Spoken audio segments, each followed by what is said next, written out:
The beam from Officer Kane's flashlight cut through the December rain like a knife, finding Maya crouched beneath the rusted 3rd Avenue overpass. Her ribs jutted against her soaked hoodie like prison bars, with nothing left to guard. 26 years old, but eyes like 50, barely 95 pounds soaking wet. Her dark skin had lost its glow years ago, and a jagged scar traced down her right forearm, a permanent reminder of the night she tried to erase herself from existence. "I warned you 3 days ago, you filthy vagrant!" Kane's voice dripped venom as he kicked her cardboard shelter into the flooded gutter. "You're still polluting my district. That's my problem to solve." Maya struggled upright, her diseased lungs burning. "I'm going. I'm nobody." Kane crushed the cans she'd spent 2 weeks gathering under his boot heel. "You know what we do with problems. We eliminate them." What Kane didn't know, what he couldn't see through the freezing rain, was that in exactly 52 seconds, an armored black Escalade worth $600,000 would hydroplane on the elevated highway. The driver, a mountain of a man named Dominic Moreau, the most feared syndicate boss in the Northeast, known as the Beast of Boston, would lose control at 75 mph, and the broken homeless woman Kane was degrading would make a choice that would shatter the entire criminal underworld of New England. Because physics says a 95-pound woman cannot pull 300 pounds of unconscious muscle from a submerged vehicle in 40-degree water. But Maya Washington had stopped believing in impossible a long time ago. If this story feeds your soul, smash that like button right now. Share it with someone who needs to remember that even the most shattered people can become someone's salvation. And subscribe to follow Maya's journey, because she saved a beast from drowning, never knowing that beast would demolish heaven and hell to protect her in return. Kane spat and turned away. His flashlight vanished. The patrol car roared. Off. Red taillights bled into the downpour. Maya stood trembling. Rain carved rivers down her face. She dropped to her knees, searching for whatever remained. The jacket stomped into a puddle. The water bottle shattered. The cans crushed flat, worthless. But she picked them up anyway, because they were all she had. Her hand found the cheap chain around her neck, where her grandmother's copper ring hung. "Baby girl, you've got to live," her grandmother had whispered before the stroke took her. But living like this wasn't living at all. Maya was about to stand when the sound tore through the night. Not thunder. The scream of tires shrieking on wet asphalt above, sharp, desperate, rubber clawing for grip in a battle already lost.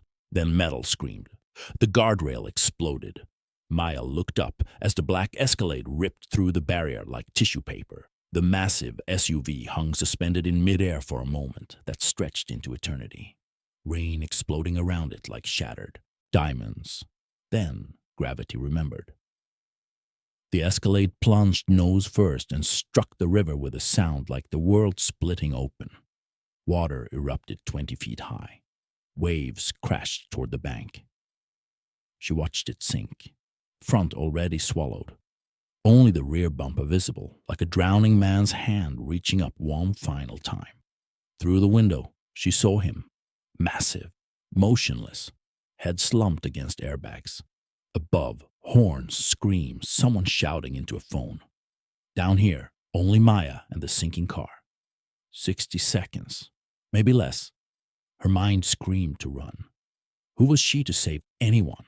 She was nothing. Kane was right, but her legs didn't listen. Maya ripped off her jacket, then her sneakers. She stood in only a thin shirt and jeans, staring at the black water waiting to kill her. She didn't know who the man was, didn't know if he deserved saving. She only knew someone was dying, and she was the only one who could act. Maybe tonight she'd matter. Or maybe she'd die with a stranger. Either way, at least she wouldn't die useless. Maya drew a breath. Her lungs whistled. Then she threw herself into the river.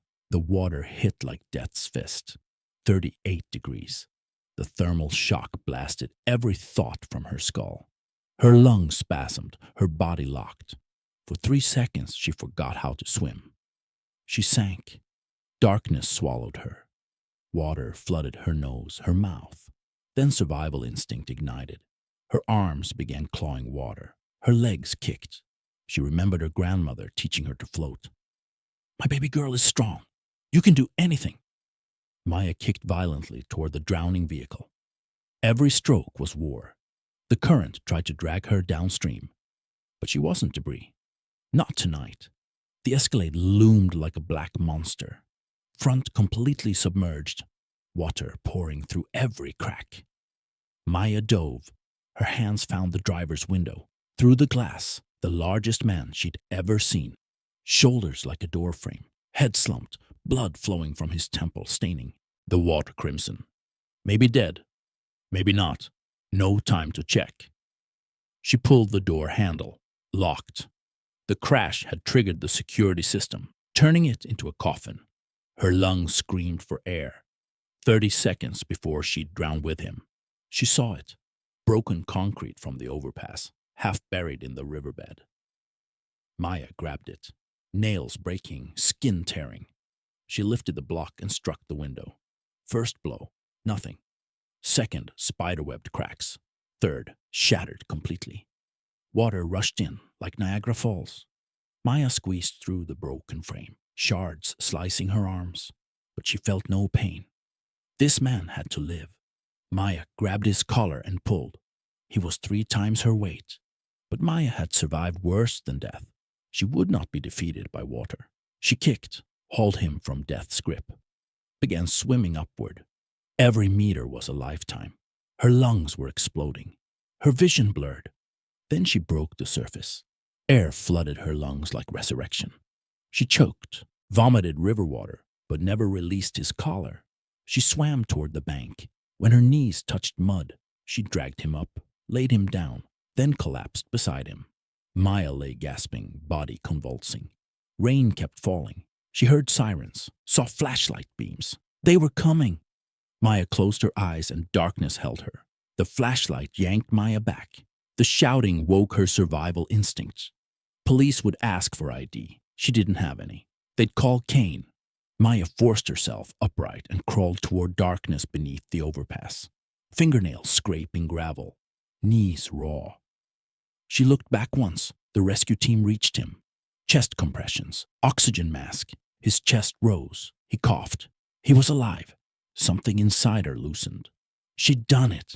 A homeless nobody had saved a life. Maya vanished into darkness like smoke. Above her, a traffic camera recorded everything. The Escalade losing control. The plunge. A small figure throwing herself into the water. The camera recorded her, surfacing, dragging a body 3 times her size. It recorded her crawling into darkness, disappearing. The footage was blurred, but clear enough to show something impossible had happened. A tiny woman had done what physics said couldn't be done. Then she vanished like a ghost. Dominic Moreau opened his eyes to white ceiling tiles. This was the Moreau family's private medical facility in South Boston. His head throbbed. He tried to sit up. A hand pressed his shoulder down. "Stay still, boss." Marcus's voice. "What happened?" "The car was sabotaged. Brake line cut." Dominic remembered. Rain, highway, brakes failing, black water, but something else tugged at his mind. Small hands gripping his collar, being dragged through freezing water. "Who pulled me out?" Marcus pulled out a tablet. "We got the traffic camera footage." Dominic pressed play. The Escalade tearing through the guardrail, the plunge. Then a figure, small, thin, throwing herself into the water. She vanished beneath the law. Surface. 10 seconds, 20, 30. Then she surfaced, dragging him with her, a woman who couldn't have weighed half of him, pulling him through the current, swimming with his body like an anchor. She hauled him onto the bank, lay there shaking. When the rescue team approached, she crawled into darkness and disappeared. "Who is she?" "We don't know. No face, no ID. Probably homeless. Under 3rd Avenue overpass." Dominic froze the frame, stared at the small silhouette who'd risked her life to save a stranger. "Find her," Dominic said. Cold steel returned to his voice. Turn this city upside down. Find her and bring her to me. 4 days later, Marcus found her, curled behind a dumpster in an alley, body shaking, lips blue. She was so small she nearly dissolved into shadows. Then she coughed, a wet, bloody cough. Marcus knelt. What he saw made him shudder. She was burning with fever while shaking with cold, her breathing ragged, every breath a battle she was losing. Pneumonia. She'd been in that freezing water too long. She was dying in this filthy alley. Marcus dialed Dominic. Did you find her? I did, but there's a problem. She's dying. Silence. Then Dominic's voice came again with something besides coldness. Bring her here immediately. Call Dr. Cross. She cannot die. Marcus wrapped his jacket around Maya's thin body. She was light as a child when he lifted her. Don't die, Ghost. My boss owes you his life. Maya woke and didn't know where she was. For 3 years she'd always known. Under 3rd Avenue overpass. But this wasn't under the overpass. This place was soft, warm, clean. She lay on a bed with white silk sheets and a thick comforter. The room was massive. Burgundy curtains, crystal chandelier, expensive paintings. An IV was in her hand. A heart monitor beeped beside the bed. The door opened. The man who entered was so tall he ducked through the doorway. Shoulders as wide as a window frame. Muscles shifting under a black shirt. A face carved from granite with steel gray eyes. A scar ran from his left eye down his cheekbone. This was the man she'd pulled from the sinking car. She knew instantly. He was alive, looking at her with unreadable eyes. Dominic stood watching her, then stepped forward, pulled a leather armchair to the bedside, and sat. You're the one who saved me, he said. His voice low, rough. Maya didn't answer. Why? Dominic leaned forward, his gray eyes drilling into hers. You didn't know who I was. You jumped into freezing water to save a stranger. Why? Maya looked straight at him. Because you were dying, and I was the only one who could do something. Dominic blinked, like that answer wasn't expected. You didn't know who I was? Should I have? Surprise crossed his face. I'm Dominic Moreau. Maya waited for fear or recognition, but nothing came. The name meant nothing. She'd lived under an overpass for 3 years. No newspapers, no news. I don't know who you are, she repeated. Does it matter? Dominic leaned back. He was looking at her differently now. Not down at her, not through her, but directly at her, like she was a real person worth seeing. You're not afraid of me. I stopped being afraid a long time ago, Maya answered. She'd been to the bottom. When you have nothing left to lose, you have nothing left to fear. Dominic looked at her for a long time. Then he smiled, not wide, just a slight curve, but it changed his whole face. For the first time, he said softly, Someone has looked me in the eye without trembling. Dominic stood, walked to the window. In my world, he began, there are rules nobody is allowed to break. One of those rules is about debt. He turned back. You saved my life. That's the greatest debt a person can owe, and I don't leave debts unpaid. The door opened. An older man entered with salt and pepper hair and gold-rimmed glasses. This is Dr. Julian Cross. He'll check your condition. Dr. Cross examined her. Pulse, blood pressure, lungs, his frown deepened. When he asked Maya to remove her shirt, she hesitated, then complied. The room fell silent as Dr. Cross saw what was on her body. Old scars crossing her back, cigarette burns on her shoulder, the long scar on her right arm from the darkest night of her life. Dr. Cross wrote, face neutral, but eyes compassionate. Dominic stood there. Maya felt his gaze. She waited for disgust, but she only saw his jaw clenched and his hands curled into fists. Severe malnutrition, Dr. Cross reported. Anemia, lung infection at dangerous stage. She needs medical care for weeks. Otherwise, she won't survive this winter. Dominic nodded. You'll stay here, he told Maya. You'll get medical care, a place to stay, food. In return, you won't leave until I allow it. I don't need charity. This isn't charity. Dominic stepped closer. This is me paying a debt. You saved my life. Now I'm saving yours. That's the rule. Maya wanted to refuse, but her body was dying and she knew it. Her hand drifted to her chest, where her grandmother's copper ring rested. You've got to live, baby girl. Her grandmother wanted her to live. Maybe this was her only chance. All right, I'll stay. Dominic nodded. Good. That night, a scream tore through the estate. Dominic was already moving when he heard it. He shoved Maya's door open.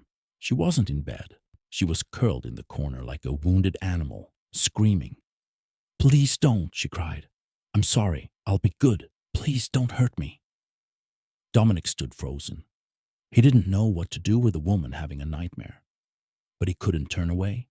He stepped closer slowly, knelt near her, not touching her. He knew because he'd once been like her. Maya. He said her name, low and steady. You're here. You're safe. She didn't answer. Her eyes open but seeing nothing. I don't want this, she moaned, tears sliding down. Please stop. Something flared in Dominic's chest. Rage. Someone had done this to her. Left scars deeper than the ones on her skin. You're safe, he repeated, voice softer. Nobody can touch you here. I won't let anyone hurt you. Slowly, Maya's breathing eased. Her eyes focused. She looked at Dominic. He saw true brokenness, the kind that comes from a soul crushed too many times. He recognized it because he saw it in the mirror. I'm sorry, Maya whispered. You don't need to be, Dominic said. We all have ghosts. Maya looked at him, understanding. She understood without words. That behind the beast of Boston was once a frightened child like her. Do you have nightmares too? Dominic didn't answer. His silence was answer enough. He stood but didn't leave. He pulled a chair close and sat. Go to sleep. I'll be here. Maya watched him, testing whether he meant it. Then she closed her eyes. And for the first time since arriving, she truly slept. Dominic stayed there all night, wondering why a stranger made him feel less alone than anyone he'd ever known. 3 months later, the city learned what happened. When you hurt what belonged to the beast of Boston. Officer Kane was arrested with enough evidence to destroy him. Public corruption, extortion, assault. Maya's stepfather was found in Arizona. Anonymous tips exposed decades of abuse. He was arrested on national television. The trafficking ring was dismantled by federal agents. Dozens rescued. Maya knew what Dominic had done. How do you feel? He asked. I don't forgive them, she said calmly. I never will. Then she looked at him. In her eyes was peace. But I let go. I don't let them live in my mind anymore. They already took enough. 6 months after the rescue, Dominic took Maya to 3rd Avenue overpass. They stood looking down at the river, the same river that had witnessed the moment that changed both their lives. The water shimmered in spring sunlight, gentle, peaceful. It's hard to believe it's the same river, Maya said softly. That night, it wanted to kill me. Dominic stared at the surface, remembering the drowning, the darkness, the small hand that pulled him toward light. He had died that night. The beast of Boston, who had nothing but power and loneliness, had sunk to the bottom. The man who was pulled out was someone else, a man who could love. You saved me, he said. Not just that night, but every day after. You saved me from loneliness, from darkness, from myself. Maya looked at him. In her eyes, once extinguished, a new light shone. That night, she said slowly, I jumped because I had nothing left to lose. I saved you because it was the only thing that made my life mean something. Her smile was beautiful. But now I want to live. For the first time in years, I really want to live. Because I have you. Because I have family. Dominic felt his heart race. He took a small black velvet box from his pocket. Maya's eyes widened. Dominic went down on one knee, right there on the overpass where everything began. Inside was a diamond ring, perfect the way Maya was perfect to him. I don't know how to propose, he said. I've never loved anyone before you, but you jumped into that freezing river to save a stranger. And since then, you've saved my soul every day. I want to spend the rest of my life repaying that debt. Maya Washington, will you be my wife? Tears ran down Maya's cheeks, but she was smiling. She nodded, unable to speak. Dominic stood, slipped the ring onto her finger, and held her like he'd never let go. 1 year after the wedding, Maya Moreau sat in a university lecture hall, taking notes during a trauma psychology lecture. Alongside her studies, Maya and Dominic founded the River Hope Foundation, named after the river where their story began. The foundation provided housing, medical care, job training, and dignity for homeless people rebuilding their lives. In its first year, they helped over 300 people. That night, Maya's phone vibrated with a message. You don't know me, but I used to live under 5th Avenue overpass. Officer Kane harassed me too. I heard about your foundation. Thank you. You saved more people than you realize. The final message made her eyes sting. That's exactly what heroes do. That night, Maya stood on the estate balcony. She placed her hand on her belly, where new life was growing. Dominic stepped out beside her. Dominic, she said softly, what is it? I have something to tell you. Maya took his hand and placed it on her belly. Dominic froze. Then his eyes widened, shining. We're going to have a baby, Maya said, with a radiant smile. Dominic couldn't speak. He pulled her into his arms and held her tightly, and for the second time in his life, the beast of Boston cried, not from pain, but from happiness, from gratitude. They stood beneath the star-filled night, two broken souls who'd found each other and healed together. From a ghost under an overpass, Maya had become a wife, a future mother, part of a family. It had all begun with a rainy night, a car falling into a river, and a girl who decided saving a stranger's life was worth more than her own safety. This story teaches us that nobody in this world is worthless. No matter where you are, no matter what you've been through, you can still become a miracle in someone else's life. And sometimes the most wounded people are the ones who heal others the most. Believe in yourself. Believe in love. And never give up hope. If this story touched your heart, hit that like button. Share this video with people you love, with those who need to be reminded they deserve to be loved. And subscribe so you don't miss more powerful stories every day. We'd love to know how you felt about Maya and Dominic's story. Have you experienced moments that felt hopeless but later changed? Share in the comments below. Thank you for being with us.